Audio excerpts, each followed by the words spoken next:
pipigilan ang paglalabas ng ikangay surprise witnesses sa kasagsagan ng paglilitis kay Vice President Sara Duterte.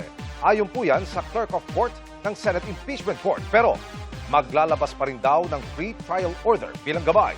Nakatutok si Sandra Aguinaldo. Sa paggulong ng pre-trial conference ng impeachment case ni Vice President Sara Duterte, nagsabi na ang prosecution na meron silang 57 na testigong balak na ipresenta. Mas marami naman ang sa depensa na nasa 97.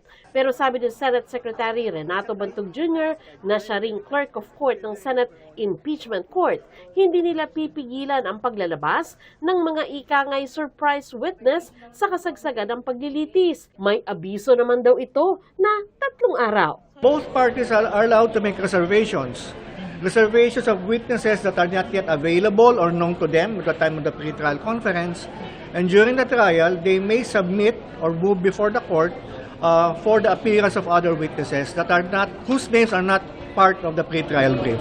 Pero para di maglabo-labo, maglalabas ng pre-trial order ang impeachment court. Laman nito ang lahat ng napagkasunduan at hindi napagkasunduan ng magkabilang kampo. This is supposed to serve as the blueprint, the guide, the roadmap in the upcoming impeachment trial. In other words, matters which were not incorporated in the pre-trial order cannot be presented during the trial. Ngayon ang dapat na huling araw ng pre-trial conference pero sa dami raw ng mga ebidensyang kailangan markahan, posibleng umabot na raw ito hanggang Huwebes. It's clear to me that we cannot finish today. Article 1, we're talking about 4,000 documents. It's not the pace. It's proceeding on a pace that's acceptable to both parties. It's just that there are just too many documentary evidence that need to be marked. We're anticipating baka umabot tayo ng Thursday sa marking. From COA reports to acknowledgement receipts to SAL-ends. Hindi naman po bago to, nakita nyo na to dahil present na rin naman to sa Committee on Justice. But syempre dito, minamark kasi natin yan, no, each document. Pero hindi naman daw ito magiging dahilan para ma-delay ang pagbubukas ng impeachment trial sa July 6. Kapwa naniniwala ang magkabilang panig na posibleng hindi matapos sa loob ng 3 buwan ng impeachment trial. Ang tingin ng prosecution, kakailanganin nila ng 62 trial dates para maipresenta ang kanilang mga ebidensya at testigo.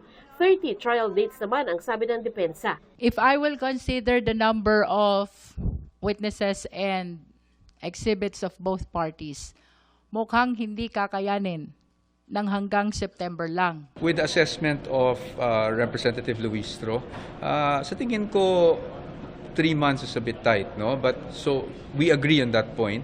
Tingnan lang po namin.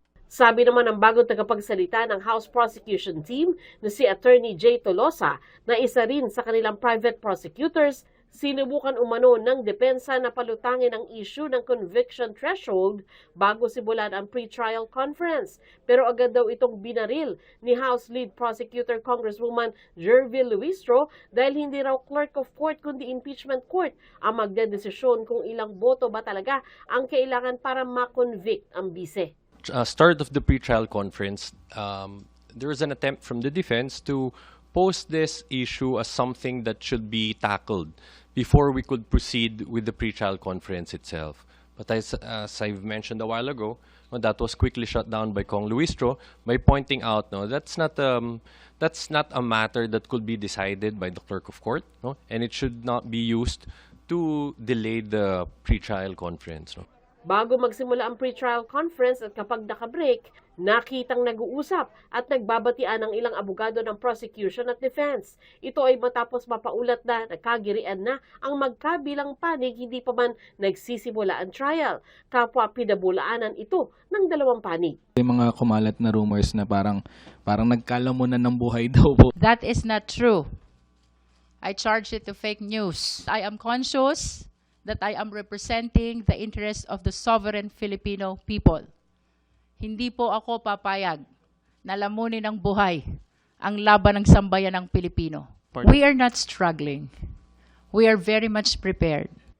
Hiningan din ng komento ng media si Attorney Sheila Sison, Lead Defense Counsel ni VP Sara, pero ang sagot niya, Sandra Aguinaldo, Nakatutok, 24 Oras.